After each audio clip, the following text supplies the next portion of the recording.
Hello, people. Let me adjust my microphone. Absolutely professional stuff here. Like the video, please. This is the Combine episode. We also have more Geno Smith news. It's day one of the Combine, I should say. Reacting to all the stuff we've just seen. I've had a nap before this one and I haven't had a coffee, so you'll have to see how that shakes out. I see Misfit saying I had an espresso. No, not yet. Griff, do you have a preamble topic? Jen was requesting one. Do I have a preamble topic? No. Isn't it cool though that like all the megafauna has died out for the most part, except for elephants. All the dinosaurs are gone. But isn't it cool that the biggest animal ever on Earth is alive today? The great blue whale. Right. It's cool. That is Because you cool. think because a lot of my fascination with extinct animals is that they were like huge, right? Right. The biggest Right. one I ever is mean, alive right now. size isn't everything, Griff. Right. That's exactly right. It's all about what you do with the size you're given, right? Yeah. And I'm And like a 1,000% great, there. what does a blue whale do with how big it is? It just eats krill. I just think it's fascinating. Kind of just chills in water, right? Hmm. I guess it's kind of peaceful, stoic. Stoic, yeah. Why did whales evolve to be so big? Is it because they needed a big mouth to filter out to Or catch as much krill as possible or and yeah, plankton? that, and then maybe they were just so damn cold. They're like, hang on, let's just keep adding blubber, and to have that much blubber on you, just got to get a bit bigger. I guess so, yeah. I don't think that makes sense. But more size, more body temperature. I don't know. Hmm. Hmm. That's If very uh, if interesting. David Attenborough's still watching the podcast after last week, Yeah. reach out to us, Dave. Yeah. We got questions. Yeah. We got questions. Okay. I can't believe how they managed to get some of the footage that they get. Oh my It's god. insane. They must just camp out forever. They must get so bored, right? Right. But the banter, can you imagine? The banter, the cups of Yeah. tea. With the lads. Yeah. Exactly. And lasses. And lasses. Yep. Okay. Great preamble. Let's Yep. let's do this thing. Hit it, Matty.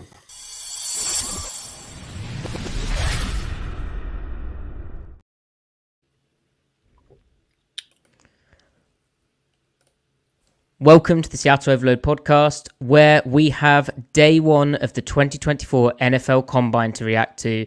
That's defensive lineman, interior, defensive lineman, exterior, your edges, and your inside off-ball linebackers. So kind of our wheelhouse. I love linebackers. I coach inside linebackers. Griff is probably about it. He's the guy I go to when I want some trenches takes. He's currently, after being a bit of a bendy guy, he's now a bend through contact dude. So we'll have to dive into all of that as well. But some absolutely, as often happens, but some really special performances from this year's draft class. And great to see the top guys for the main testing, although no Junior Colson.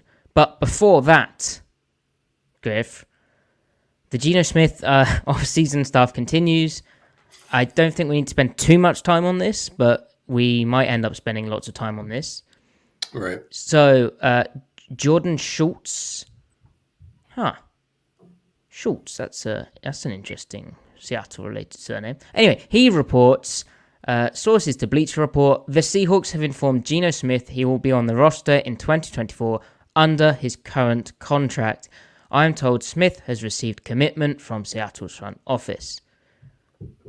Griff, that's kind of okay. Is there any It, it's an interesting report to come out and report, confirming sources say Gino will be on the roster, a player that's already under contract, right? But it's kind of confirming, like, nixing trade rumors. Now that said, maybe this could have come after they were considering a trade or seeing what his market was like at the combine, and after meeting with people in person, they don't get anything, right? They go, okay, now we'll say this. But it just corroborates what Schneider said unambiguously. Like we mentioned last time, he said it was not a matter of him being here or not in 2024. It was just when we were going to tell him about the contract restructure. So maybe, I mean, unless Schneider was like blown away by an offer, maybe this was just always the case. And maybe Schultz himself was just digging around on this because he has a pulse on Twitter and he understands the dialogue. So he's reaching out to his sources and they're just telling him like, yeah, he's on the team. Like, why wouldn't he? I mean, who knows? But and I mean, Schneider I think he's somewhat connected with players as well. And that could be, in theory, just we don't know his source, but it could be Gino's told him, or someone in Gino's camp has told him. Right. I mean, and he's just basically tweeting what Schneider said. Yes. The other day. So not much to say there. Now, John Schneider did go on the radio from the NFL Combine, went on with Wyman and Bob today also. And, well, I want to know kind of what you took away from that interview, if there's anything else you picked out. But the thing which stood out to me was he was asked, basically, do you plan on still meeting with the quarterbacks which are considered in the top 10 or 5 picks of this draft, even though, you're not picking that high? And Schneider had no reason to say this. And maybe this is us getting, as we've described, a better feel for his style in interviews and how he's going to be as the president of football operations with Seattle. But he had no reason to take his answer to that question in this direction. He said, we have to be ready for anything. If there's a certain trade that goes down, or you guys have seen players fall in the past, and we've seen teams be able to jump up and, have successful trades moving up in the top 10 to grab guys, yeah, we're prepared for everything and not to rule players out. So, yes, you have to study people, and there might be a quarterback who you end up going through the whole process for and being like absolutely certain that guy is, a surefire Hall of Fame talent, and if he were slipping to say 9, you'd try your very best to trade up for it because you just felt so strongly about it. But again, to me, him choosing to immediately go to the topic of trading up rather than the topic of guys falling, it's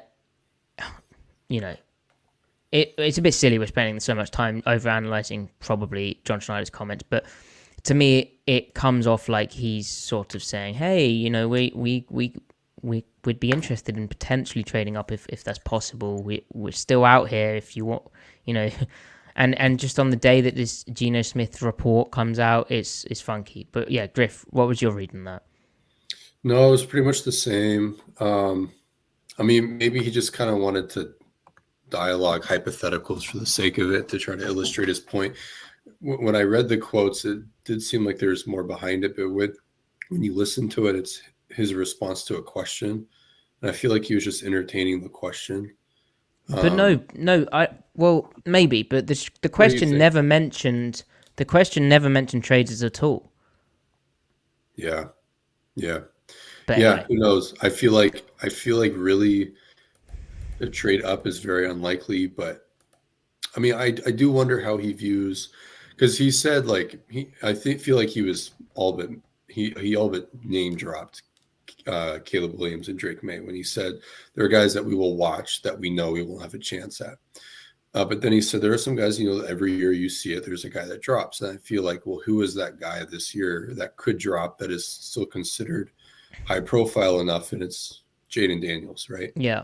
So, I mean, is he like, if Jaden Daniels is there at 12, does John think about it? You know what I mean? If he liked Russell Wilson as a prospect, he probably really likes Jaden Daniels. So, I don't know though, but it's probably all just, not coach speak because he's a GM, but it's probably just GM speak, right? At the end of the day.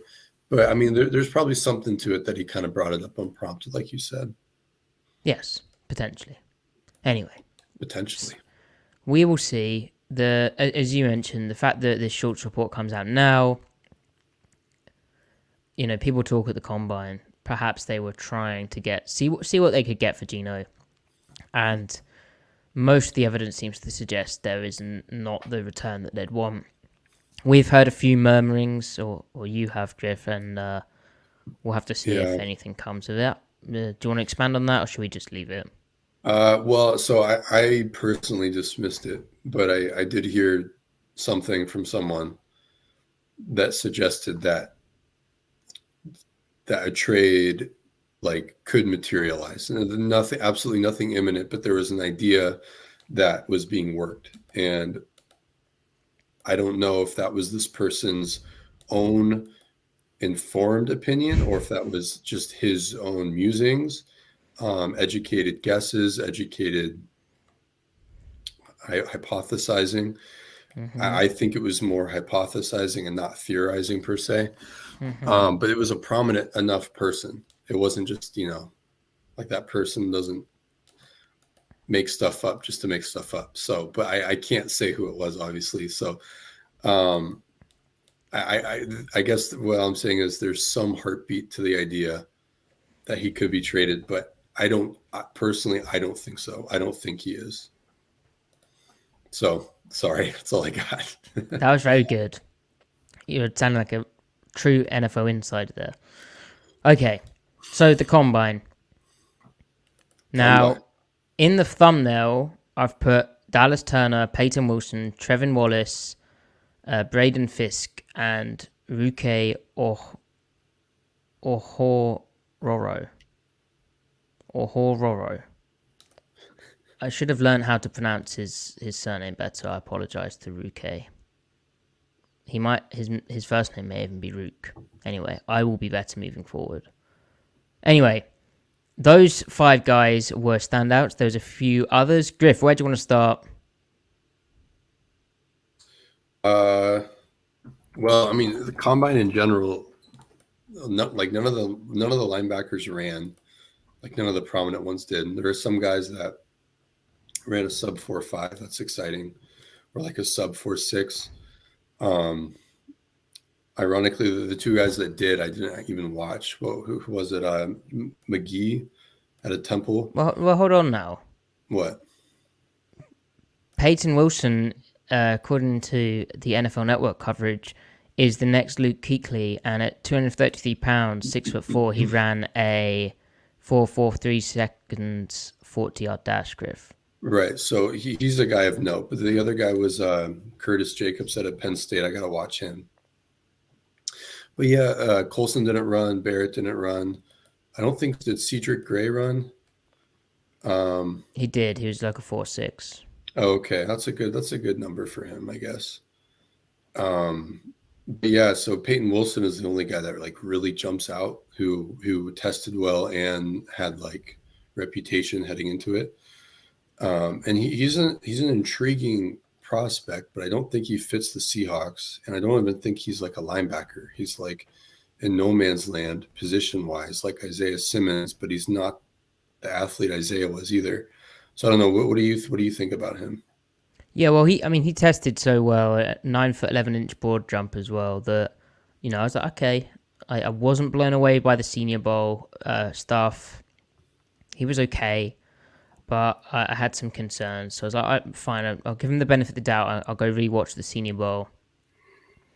He's obviously not helped by the kind of college scheme he played in, where it's like a 3-3-5 stack, and the way that translates to the NFL isn't, obviously there's traits, but schematic usage is going to be a bit more difficult, which is what you're talking about. But yeah, the Senior Bowl, he's good, pretty good at zone drops, how he relates to different receivers, how he's able to set with the quarterback and scan and move, and he's okay at that. And he has some good change of direction stuff. But the real problem for me is, and it comes back to how is he going to be deployed in the NFL? I mean, he's basically looking like a Will, but when it comes to contact, he gets really stuck on blocks, and his main move is running very aggressively at basically full speed and dropping a shoulder into a lineman, which there's a time and a place for using that type of block destruction technique, primarily on a fullback in the hole when you have an extra guy in the box. But you have to be able to play long, and Wilson doesn't play long, And part of the reason he doesn't play long is he has 30.5-inch long arms. So we're saying he's kind of like maybe got like a weak side backer skill set. Well, the weak side backer in the NFL a lot of the time is going to be faced with a wide ass open B gap bubble. Would be in Seattle's scheme if we kind of transition this to how he fits in Seattle. And that's not him. Like I just really, right. The teams like to run up the B gap bubble, and also what that also means is the guard often has a free release up to the backer, and pullers will get sent through there, and you really playing long is an advantage, and I just worry about that a lot of the time for him. And so when you hear people say he lacks play strength, or he kind of does, but I think it's more that anyone's going to lack play strength when they're not able to play as long and strike guys. And along with his injury history, which it goes back to high school, doesn't it? It's just too much of great testing, but I guess in Seattle, as you theorized, he's kind of like the big nickel type. But again, I don't like the lack of length, like as a kind of guy who would at times be asked to set an edge. Right. So it's a very weird kind of fit. Agreed. He's just not a Seahawk. So. Not yet. Could be. Yeah, so Curtis Jacobs from Penn State's the guy you mentioned, Griff, and that I haven't watched him, but you may have. 6'1", 241 pounds, 31.5-inch arms. He's someone we're going to have to watch then, because he ran a 4.58 second 40, 35-inch vert, 10'4" broad. I think he was a 3-year starter at Penn State. I know he's a senior. Was he at the Senior Bowl? Because if he was, he didn't stand out to me. Anyway, that's someone we're going to have to check out. And then finally, the name in terms of the linebackers, the guy who made the thumbnail is Trayvon Wallace from Kentucky. Now, he was at the Senior Bowl, and I really wasn't impressed with him in terms of just his technique. He's so inconsistent with his technique. Backpedaling, right? He's not even T-stepping, which is something you learn in high school to plant out the brakes. And it's not just the case of the drill not requiring it. Everyone else is using a T-step, and he doesn't. And there's just he's slipping all over the field. And I'm like, oh, okay, is it a day one of practice thing? It's like, no. Day 2, day 3 he is. It's just the feet get inconsistent at times. He's biting on play fakes really hard. He's getting lost in the trash. There's all this kind of stuff. So he's a real kind of project, and just occasionally see flashes of like, wow, that's an NFL linebacker. Like again in the Senior Bowl, it's like a run red zone section, and he knows it's run. Everyone knows it's run, so they're playing really hard up against the run. And when he shoots through the gap downhill, he's got that explosiveness and speed to get through. And so then, lo and behold, in the combine, he has a 237 pounds, which is getting up to more like an actual linebacker with arms which are 32 inches long, well, almost 33 inches. He runs a 4.51 second 40, jumps 37.5 inches in the vert and 10'7" in the broad, which was really good jumps. And that kind of explosiveness matches. So I guess to me, he's like a day 3 guy who, if you interview him and you ask him about some of the inconsistent plays, and you just get a feel for what type of learner he is and how coachable he is. He's only a junior, so he's a bit younger. I know I said he was at the Senior Bowl, but they changed their eligibility this year, I believe. But you just have a chat with him and see. It's a big one for the interviews. If you feel you can coach him up or fix him, but take him to that next level, then he's got all the kind of stuff there. It's just quite an ambitious project, I'd say. And some of the inconsistencies, you're like, well, that's troubling. And the potential reason for that would be a reason not to draft him, depending on why that's happening. So, yeah, I only watched one game of him on tape against Florida, I think. He stood out from some of the other linebackers in this class, the ones that you're really not fond of, in the sense that like he knows what to do scheme wise. He just doesn't do it very urgently, And then he also has the traits and the tools where if you coached him up to maximize himself, he could actually be something. Whereas a lot of the other guys, if they even were like played the position perfectly, it wouldn't really matter because you're still talking about, a guy who can't run. You know what I mean? Can't change direction, can't do anything with contact. Like, to me, that's like, it doesn't really matter if Jeremiah Trotter or Tyron Hopper were like coached into like perfect players because they don't have the traits. It just isn't going to matter. But with Trevin Wallace, I mean, he shows promise on tape, but it's kind of a confusing watch because like there's one example where he's it's a fire zone, three deep, three under, and he's the middle hook player, and he relates from 1-2 and then overlaps to the other two, and he actually gets in the window, but like he kind of does it kind of slow, not because he's slow, but because it's like, I don't know, it's like lacking urgency. Like, just do that faster. Like he makes the quarterback check down, but an NFL arm will make that throw. But like that play stood out to me because you can't find any of that from the other names that aren't good. It's like they don't even attempt to do that. They're just sitting ducks. So it's almost like if Mike McDonald is like a really good coach, which we think he is, right? If he was on his ass all the time, maybe he could be something. So you want to take him in the 5th round? All right, cool. But I would rather not take him in the 4th round. Definitely wouldn't take him in the 3rd round. Whereas if with Michael Barrett, Michigan, a guy who is he's athletic enough to be an impact NFL player, but he's not as athletic as Trevin Wallace. With Barrett, he plays the position really, really well. The things that are under his control. So we're talking about floors and ceilings, essentially. Right. Yeah. Floors and ceilings. Yeah. But if like when you talk about Barrett, you're thinking, okay, he was really well coached, and to the point where that will translate. If Trevin Wallace had the same coaching, you have to think, what would that look like? That said, there's still some physical attributes of Barrett, even though he's not considered as like an athlete. The way he takes on contact at 230 is insane. He's extremely good at it. So I don't know. It's a confusing class. I really feel at linebacker, there's only like 4 guys that are good and Seahawk fits. And that short list is Junior Colson, Michael Barrett, Cedric Gray, and maybe Jalen Ford.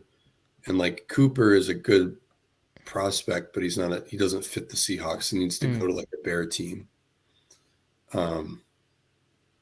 Yeah, and we should also mention that Cooper had a good day today as well. And yeah, so I mean he ran. What did he run? A 4.5? 1 second, I'm trying to bring that up. Yeah, he ran a 4.51, second 40. He just plays too high. And he had a 34.5-inch vertical, 9 foot 10-inch broad. Yeah, his pad level's kind of rough, isn't it? Yeah, but then he is a taller backer. Like he's nearly 6'3". He's 6'2", 1/8. His stance, like his ankles are literally like 12 inches apart. Yeah. I mean, again, maybe you think, well, does he just need coaching? Like, he likes to hit people, but he likes to hit ball carriers.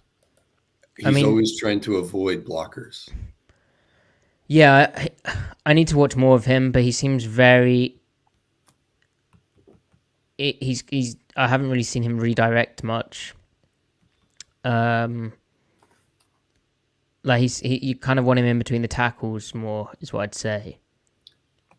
But like out in space is like the like a Will Griff. Is that his fit, or is he, when you say bare front, you're meaning like in the A gap, right? I mean, he just needs to be protected. Okay. He can't have climbing guards on him. Like like McDonald, it's because they play so much over, 4-man front over. Yeah. And they place enough too high where they want the backers spilling a block that climbs onto them. So you need to stack them up and then work to the inside half more often than not, right? Or even if not, you still need to stack and shed them. Like they clearly want hands in the armpits and then work to the half you need to work to, whether inside or outside. That's not Cooper's game at all. He doesn't want to do that shit. Barrett and Colson live for it. Even Cedric Gray. Cedric is only, 230? He puts his whole body into it, almost as aggressively as Barrett. He's just not as technically sound. But, like, Cedric wants to play football. You know what I mean? And, like, Jalen Ford is the same. Jalen Ford, to me, is, like, he's like if Colson was just not as refined. Like, Colson, like, as a freshman or a sophomore, basically. How old is he, though? I think he's 22. Okay. So he needs coaching. Like, he has similar traits to Colson, but he's like the third rounder version, maybe fourth rounder. He has natural sense in coverage. That's the thing. So many of these guys in coverage just drop to a spot and just hope something bad doesn't happen to them. Whereas Colson, Barrett, Jalen Ford to a degree, Cedric Gray to a degree are trying to preempt things. They're like, all right, what's the formation? What's the initial stem? All right, I've cleared that threat. What do I do next? Let me be proactive. Trevor Wallace shows a little bit of that, but not a lot of urgency. Because what Griff's saying there, chat, is when he says guys who just drop to a spot, he's not saying about spot dropping. Like, spot dropping is a skill in itself, as in, yeah, you're assigned a landmark on the field, but you have to kind of, set when the quarterback sets, which means be in a position to break on the ball with your feet. You have to be able to scan to the receivers that you're relating to. You have to be able to weave. You have to be able to speed your pedal. You have to be able to shuffle. You have to be able to sometimes almost get into like a bail technique, even when you're just spot dropping. And some of these guys, they look more like a D lineman who's dropping into coverage, where they're just running straight back just to that area without much thought to any of the rest of the picture. And a lot of that is coaching, but it's a hard skill to learn. And as KJ Wright showed, it's a skill that you can always improve, because even without speed, he became, as Griffin particularly has covered it in a lot of detail, even without the kind of top end speed towards the last few years of KJ Wright, he was an amazing spot dropper, because he'd just eliminate every single threat with all that kind of stuff I described.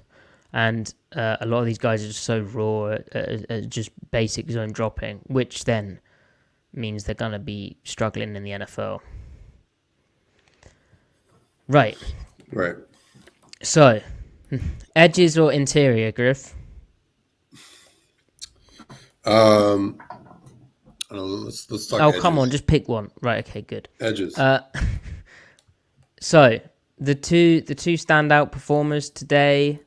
Well, the standout performer is Dallas Turner, which little surprise, because he's so explosive on tape and he's just so powerful and fast, and he's 247 pounds, 6'3", 34 and 3/8 inch long arms, and he runs a 4.46 40 and jumps 40.5 inches vertically, 10'7" in the broad. That, along with his tape, which is obviously the most important thing, that probably solidifies him as the number one defensive player in the draft. Maybe that's hasty, but why I say all of that, though, is I very much doubt he'll be available at pick 16 when the Seahawks do pick. He'll be a top 10 player, even with the amount of quarterbacks expected to go in the top 10. He's probably too rich for Seattle. Yeah, he's probably the top one taken. He may not be everyone's edge one. Some people might have the two ahead of him, but he's definitely he really has the perfect profile of like a speed edge, right? He's got it all: get off, speed, agility, bend, moves. He doesn't have crazy speed to power, but it's okay. It's enough, right? So he definitely stands out. If he's there at 16, I would take him. I still think Jerzon Newton or Johnny Newton's the best pass rusher in the draft. But, I would not. I don't. If they took him over Newton, I wouldn't cry about it, because, I would take Burner in a heartbeat too. Yeah. There you go. Okay, next up, Chop Robinson. So I saw you had a kind of semi-comp for him. It was interesting. Daniel Jeremiah also had a comp for Chop Robinson, but made sure to say it was not comparing the on-field stuff, but the numbers are fascinating. He has a fairly similar, just like metrics to Micah Parsons in 2021. Robinson with 32.5-inch long arms, ran a 4.48 second 40, 1.54 second 10-yard split, 34.5-inch vert, and a 10.8-inch broad. Coming out of Penn State, he's more like a loose, lanky, kind of speed finesse type rusher, right? Yeah, and I don't. He doesn't have anywhere near the play strength or power that Micah does. He's more of like, I mean, and Nate Tice has made this comparison, and he's exactly who comes to mind. It's more of like Yannick Ngakoue. Mm-hmm. I would also maybe say Harold Landry. I mean, he's going to be an effective. He's going to get you a lot of pressure. I just don't. I feel like he's more like a high 20s, low 30s type of player. I just don't think he has enough to his game. But that said, a lot of the guys at Penn State don't develop in college. They really don't focus development there. I was actually talking to someone who an NFL personnel guy, actually. He had that comment about Penn State. And they don't really focus development in college. They just focus recruitment and scheme. But like actually trying to develop guys in-house isn't really their thing. Like it's not where they put their chips. And it seems like a weird thing. Like, well, why wouldn't you? But it's college football as such is that you can't like play with every slider, so to speak. You can only improve certain things in your program. And that's not where they put their chips in that bucket. It's not there. So he's a little raw, and if he's drafted to a good team, that's fine. But I wouldn't take him at 16, for example. Again, I need to really watch him critically. I've not done that yet. I just don't think there's enough there yet. But the testing is insane. So the kind of top 20 region you're talking about. Okay, so the other big name is Jared Verse. He only had a 1.6 10-yard split. But he's 254 pounds, so he has a bit more weight, and he has 33.5-inch long arms. He also jumped 35 inches vertically, 10'7" in the broad. He ran the 3-cone and short shuttle and was pretty slow in them. 7'3", 1 second 3-cone. But no one really does agility anymore anyway. Drills. Right. I'm surprised he ran it. Yeah, when no one else is either. I guess he wants to show he's competing out there. So last year was he going to be a top 10 pick last year? I don't think top 10. No. Okay. I mean, I like him. I think he's good. He is stiff on tape. I think he does an okay job bending the edge, turning the corner because of his technique and get off and just general tenacity. He really does have play strength that it doesn't look like he has, but he does have it. He's pretty good about getting his hips and toes around to try to minimize the drift down the pocket when he clears the tackle. But I mean, there's the injury history, and I feel like if he loses like 10% of what agility he does have, his game is done. Like that's what it looked like when he was played injured last year. Then the games when he was healthy looked fine, but there are other guys that can play hobbled and they don't just fall apart, Yeah. So I do worry about like the lateral ability. Okay. And then just scheme fit in Seattle. They're going to run a lot of overfronts, but Verse dropping into coverage, that's not a thing, is it? That won't be his deal. No. And just to explain for listeners who are a bit newer to the show, maybe Seattle in the system, they ideally want either edge to be able to pass rush, but also pass drop. Think about their edge group last year. and all of those guys are kind of rushers or droppers, even if Darryl Taylor looks a bit clunky doing it sometimes. Misfit, we literally covered this in the last show, and I know you were there for it, but under is the base defense, yes, but that's just what they're basing out of with their 3-4 personnel. The most used front will be nickel, and it'll be an over front. McDonald was he was coach speaking, so yeah. Okay, Chris Braswell is an interesting name to me. 159 second 10-yard split. 33.5-inch vert, 9'7" broad. He was solid at Alabama.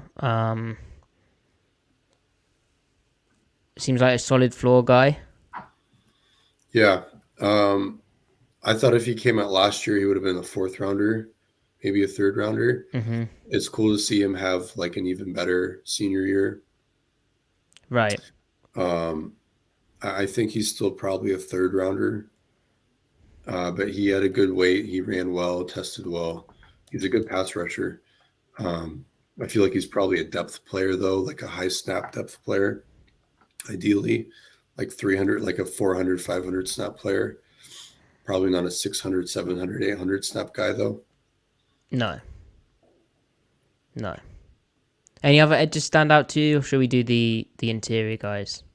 Did we talk Leitu? No, thank you. No, and only because I didn't notice what he tested, which I guess means he didn't do great, or am I off base on that? I think he had okay numbers for his play style. Okay. Nothing exciting, but nothing alarming.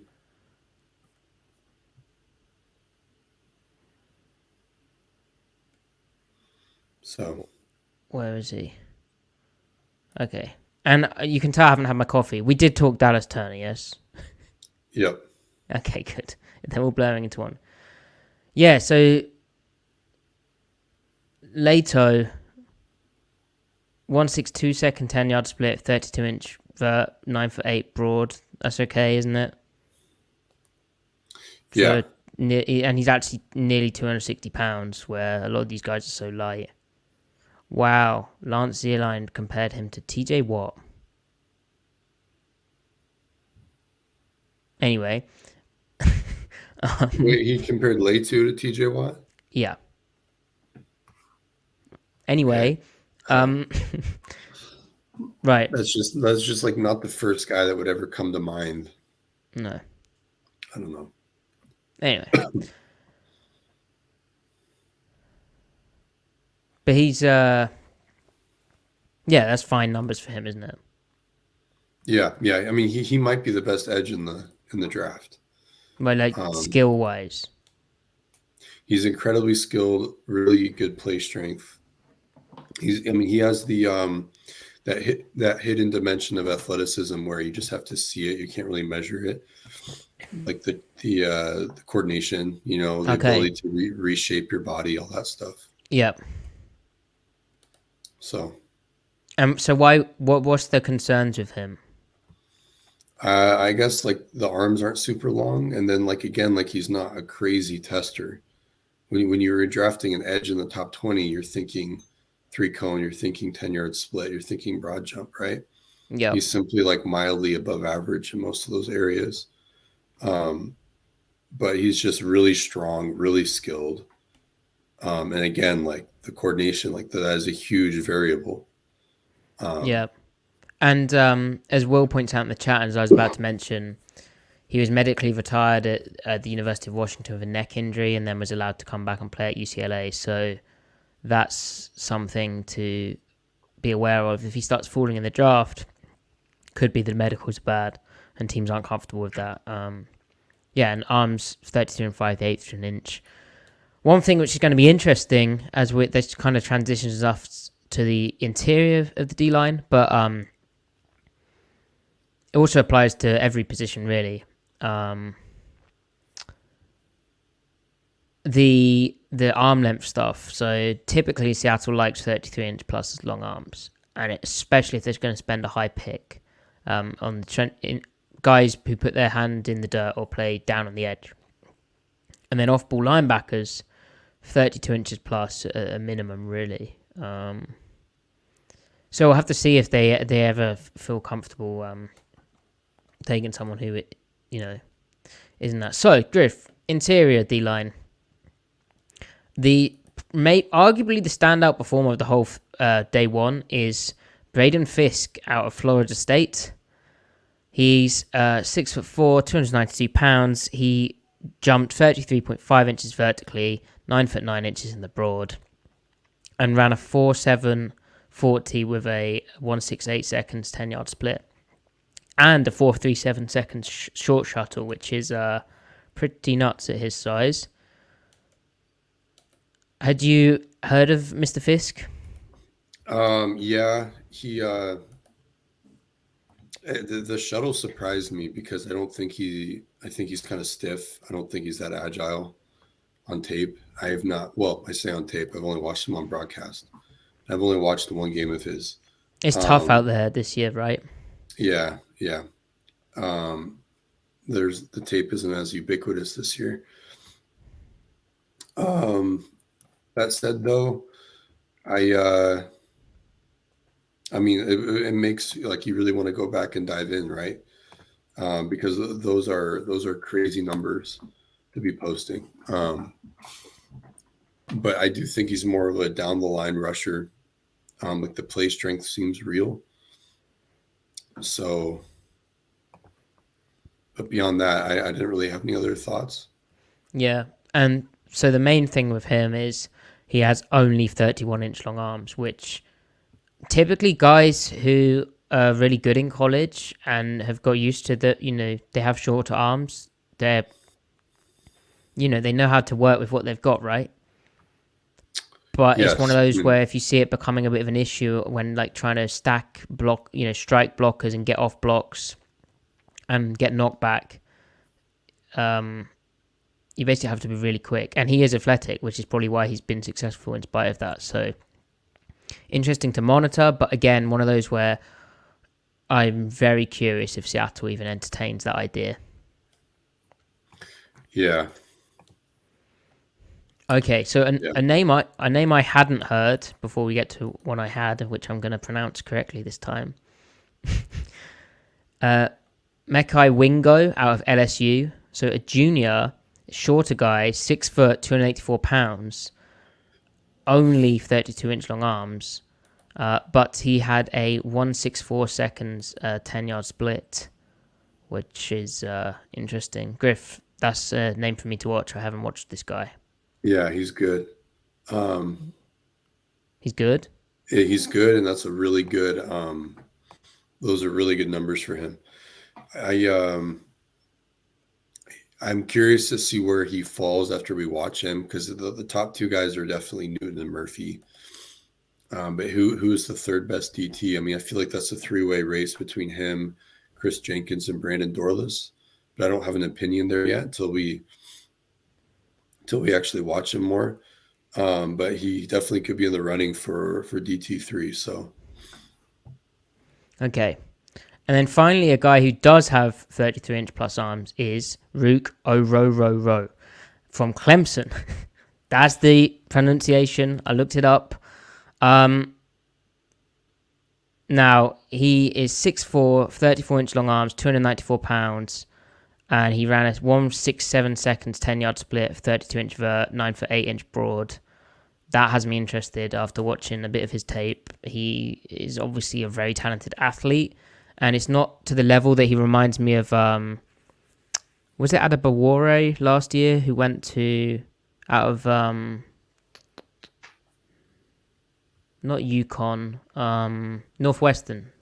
Do you remember him? He tested absolutely nuts. Yeah. But on the field, it didn't really translate. It looked like he didn't really know what he was doing, kind of. And you got flashes of power. I don't think Rook is that level, but there's occasional moments where he's still kind of putting it all together. But he has incredible power in his hands, and he just slaps guys around and really jolts them. His main issues that I saw were when moving, his pad level just gets too high, and it's all kind of stuff that you can clean up. He's also more of a 4-point stance user, and again, like, you know, would they let him do that? Would a 3-point help him? Generally, if you're going to move out of 4-point, you're going to get a bit high. And yeah, a lot of the things as well is that Clemson defense is weird, but the only tape actual game tape rather than broadcast stuff that I watched of his was a 2022 game against Boston College. So I would like to get more Clemson defense, but that's someone I'm really paying attention towards, because I don't think necessarily he's going to be like a round 1, round 2 pick, but like as a third rounder, that's interesting. Like he's very, very powerful, and has all the kind of measurements which are intriguing. So here you go. Yeah. Griff, have you watched him? No, I have not. There you go. You should watch him. I'd love to know your thoughts. Chat, anyone else who stood out to you? Anyone who we haven't talked about and that you'd like us to talk about?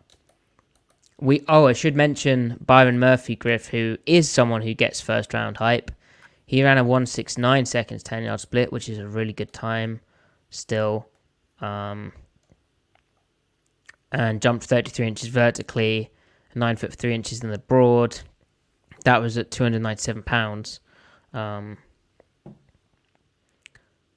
Griff, thoughts on Murphy? Well, yeah, I feel like it's him or Newton as the best DT in the class. So right, it'll be Newton fun just has more pass rush, right? That's my notion coming in, but I've got a bunch of tape lined up for Murphy, and I'll see what I really think of him. As of right now, I think it's Newton, but it was of note that Newton actually weighs more than Murphy by about 7 pounds, and is also taller than him. And there was this idea that like Newton is undersized and Murphy's prototypical, but it doesn't really hold up. 300, 305 is fine for a DT these days. So. Yeah, and I've done a poor job of kind of elaborating on the fits here. Newton would be like a 3 tech, right, in Seattle? He'd be a 3 tech. I actually think if they scheme the nose like they did last year, I think he'd be power really stepping 1.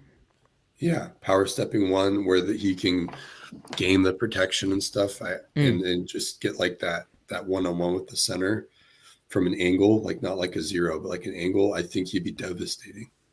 So he could play 1 or 3. Yeah. And again, it depends on how they use the scheme. And Murphy's more of like a... He's a 3. He can play 2-eye a little bit. Yeah, he has some 2-eye about him, right? Which I don't know if Seattle would want to... If they want to do that this year, given McDonald used that a bit more last year, which we've spoke about the potential reasons for that. Rook, to me, Rook is the type of guy who could play a bit of 5 tech maybe, but I need to watch more.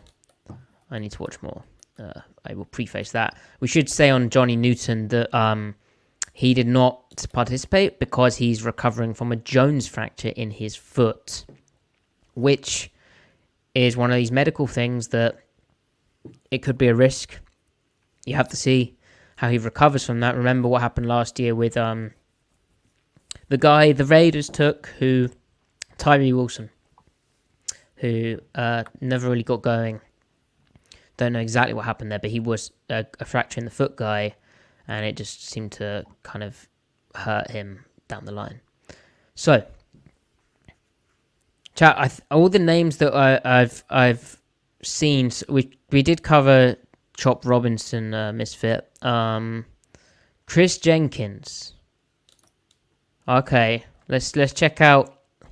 Griff, are you familiar with a man called Chris Jenkins? Yeah, I was saying earlier. I think DT3 is going to come down to him, Dorless. Yes. And Wingo. So I was not that impressed with him watching Mike Morris last year. I mean, I clearly thought he was good, but I was like, if this guy came out, he's like a high quality third rounder. I feel like a second rounder would be a reach, but now people are talking about him like a second rounder. So, and the Michigan defense obviously was really good, and he was What the number best is player. he? 94, I think. Okay. Who's And he's supposed. 55 or whatever? What's Who's that? the guy in the 50s? I don't remember, but I think Yeah. he's supposed to be the best player on the D line. So I'm sure he's improved. I just don't think there were like special traits there. I just think he's going to be like a good NFL player.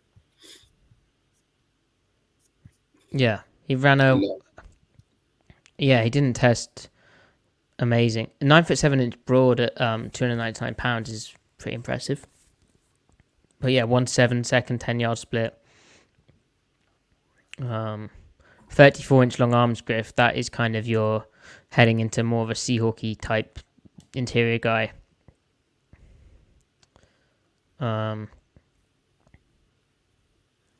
Mojombo saying they'd use Newton like they use Mario Edwards. Mojombo, that's an interesting thing to monitor, whether they want to have more of like a pure nose like Baltimore did with Pierce, or if they kind of want to plug and play their interior guys when it gets down to the depth parts of it. When Mario Edwards actually played the nose, he played in a 2-eye last year. They kind of let him do that. Guess that's what he's more comfortable with. But yeah. Okay. So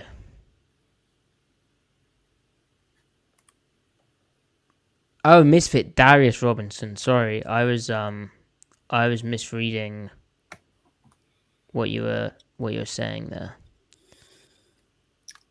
he's another tweener. He could be good inside, but I don't see him. I mean, unless like, Morris really wants his Brent Urban, right?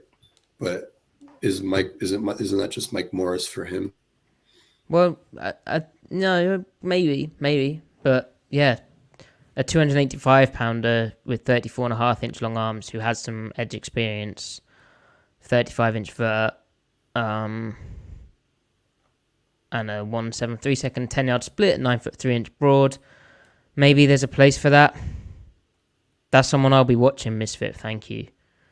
I think they need one more, but maybe they feel bullish about what Morris can be for them. Maybe, yeah. But I'd be surprised if they don't try and get some type of urban type player. Unless they just think that is Morris right now. Right. I mean, because Urban was so important for that defense. Right. I mean, Morris played edge for McDonald and Minter. Yeah, but like outside back at 2-point. True, very true. That's the kind of question mark I have. Is who's that kind of guy who's going to bash up a tight end, close your B gap bubble maybe. If they ever were going to play a week of reduced over. Right. But yeah, in under, who's gonna be down on the inside of a tight end or on the tackle to the tight end side. Right. And Urban was so important for them last year doing that, and Seattle kind of lacked that. Although Draymond Jones is an okay job, but he's not. I think they ideally want that guy to be able to two gap a bit more, and that's not Draymond Jones. Yeah.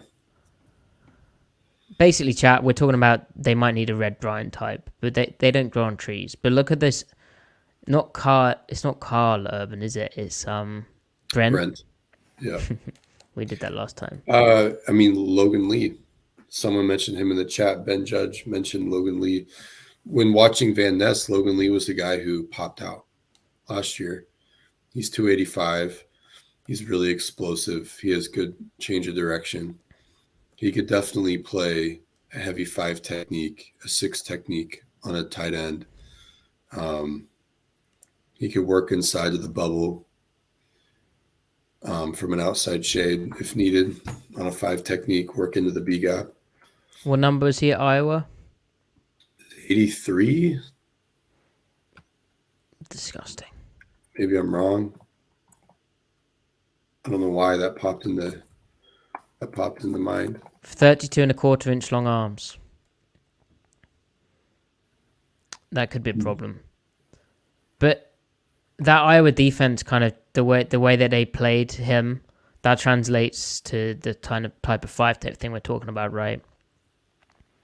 I think going back through Urban's history, he was like a 4-3 5-tech type, and then that in a 3-4 becomes at the end, or 5-tech and under. Anyway, any other closing thoughts, Griff? Chat, please do like the video, subscribe to the channel, follow Griff at Mike Spin Move, follow me at Matty F Brown, follow the pod at Seattle Overload. Try and give you better notice next time we're live. Griff, closing thoughts? None. None. Closing thoughts. Zero. Closing wisdom? Definitely none of that. No, that'd be ridiculous. So, tomorrow, in terms of the NFL Combine, we've got the D-line, the linebackers, the edges, all that good stuff out the way with. Tomorrow, Friday, March the 1st, is... I thought I just found who it is, and now I can't find it. That was going to be so professional, and... Help me. Tomorrow is more players running around. More players running around. And I can't get it up, so schedule. Reflect the Sun, thank you so much for the donation. Appreciate that. Thank you. Tomorrow is defensive backs and tight ends. So, Griff, who are you looking forward to seeing from that? I don't know enough about them all to say, but I'm curious to see how James Williams does. I want to know if he really measures out a 6'5", because by all accounts, he's legit. You can stand next to him. True, but he's one of those guys getting hype who actually seems to be good. But I don't know about 6'5". 6'5" safety. Do you want to explain? Yeah, so you want a 6'5" safety, Griff, or are you thinking of like a linebacker conversion? I don't know that. We'll find out. Just get him on the field. Put him in if he's 6'5", draft him in the first round, and that's all good. Is that what you're saying? No. I'm actually worried if he's actually 6'5". That's too high. It's too tall for a safety. Oh, yeah. It never works. I hope he's really like 6'3" and change. Right. Mike McDonald's terrible with 6'5" safeties. Is Kyle Hamilton 6'5"? Maybe. It's funny. For the purposes of like my half joke, he is. I want to see if there's like a safety nickel hybrid type. He's 6'4", damn it. I want to see if there's like a safety nickel hybrid type who, you know, with the Jamal Adams situation, and then how often Seattle uses 5 defensive back packages, and we expect them to down the line as well, and the discussion of do you want Spoon inside or outside, and you might occasionally want more of a safety body type on the inside. I would like I would like there to be that kind of, not necessarily a Kyle Hamilton mirror, but like a safety who can run and hit. And basically what we're talking about is a guy who's better than the linebackers who are 220 pounds, but is also kind of getting close to 220, maybe 230, and can run and hit and do all that cool stuff. Now, in my mock draft that I did before the combine, it was very detailed. I found there's a player called Jaden Hicks out of Washington State, and he does a bit of everything. And now I managed to get him in the 3rd round, but he's super kind of versatile and interesting. And they moved. I mean, their defense, they did all manner of things. He got good ball skills. Played so many different coverage techniques, and occasionally hits or looks to hit. and is that kind of tall guy. I think he's 6'3". So that's interesting. I'm going to be paying a lot of attention to the safeties. There's a couple of Hicks tackles where he just doesn't wrap up, and it kind of is alarming, and I worry about his tackling ability. So need to watch more, but that's someone I'm going to be seeing how they test at least. And tight ends, do they matter at this point?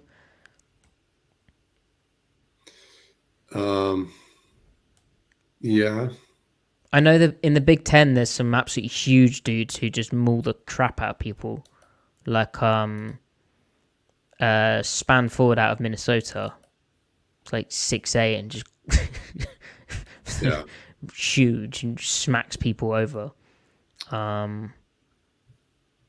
I guess Seattle at tight end, they can't really go into it needing. Like, you can't keep all three, can you? Still, no. Parkinson's probably leaving. Yeah. Be interesting. Yeah, it's a weird spot to be in. I wish the Notre Dame guy was coming out, but he's not. They have another one. Yeah, and he might even be better. He's probably going to be growing better trees, than right? Yeah, apparently. How did Mayer do last year? Hey, he's going to benefit from Harbaugh, right? Wow. Mayer? Yeah. He's in Vegas. What? Michael Mayer's in Vegas. Why did I think the Chargers took him? I don't know. He didn't get many opportunities.